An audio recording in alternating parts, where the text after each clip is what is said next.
بسم اللہ الرحمن الرحیم۔ محترم سامعین، السلام علیکم ورحمۃ اللہ وبرکاتہ۔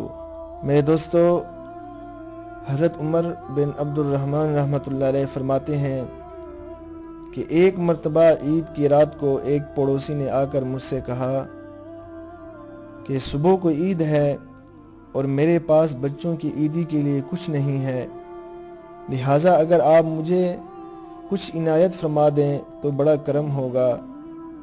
مجھے اس کی اس پریشان حالی پر بڑا رحم آیا اور اپنے بچوں کی عیدی کے لیے جو 25 درہم میرے پاس موجود تھے میں نے اس کو دے دیے، اس امید پر کہ اللہ تعالیٰ مجھ کو اپنے غیب کے خزانے سے عطا کرے گا۔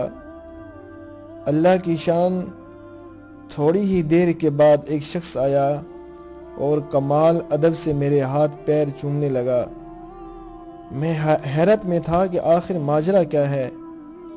میں نے اس سے پوچھا کہ آپ کون ہو اور کہاں سے آئے ہو؟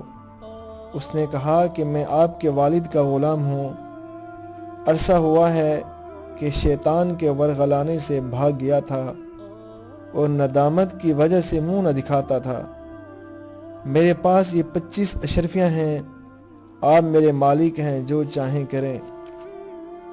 میں وہ 25 دینار لے کر خدا کا شکر ادا کرتا ہوا گھر آیا اور گھر والوں سے کہا، تھوڑے ہی لمحے میں اللہ تعالیٰ نے مجھے 25 درہم کے بدلے 25 دینار سرخ عطا فرما دیے ہیں۔ میں نے اس خوشی میں اس غلام کو آزاد کر دیا، جس سے وہ بھی خوش ہو کر دعائیں دیتا ہوا چلا گیا۔ میرے دوستو، یہ ہے اللہ رب العزت کی غیبی مدد۔ آج ہم لوگوں کے سامنے ہاتھ تو پھیلاتے ہیں لیکن اللہ سے نہیں مانگتے۔ میرے دوستو، حق تو یہ بنتا ہے کہ جب کوئی پریشانی آئے، لوگوں کے سامنے ہاتھ پھیلانے سے بہتر یہ ہے کہ ہم اللہ سے مانگیں۔ انشاءاللہ اللہ ہمیں ضرور عطا فرمائے گا۔ دعا ہے کہ اللہ رب العزت ہم سب کو اس پر عمل کی توفیق عطا فرمائے۔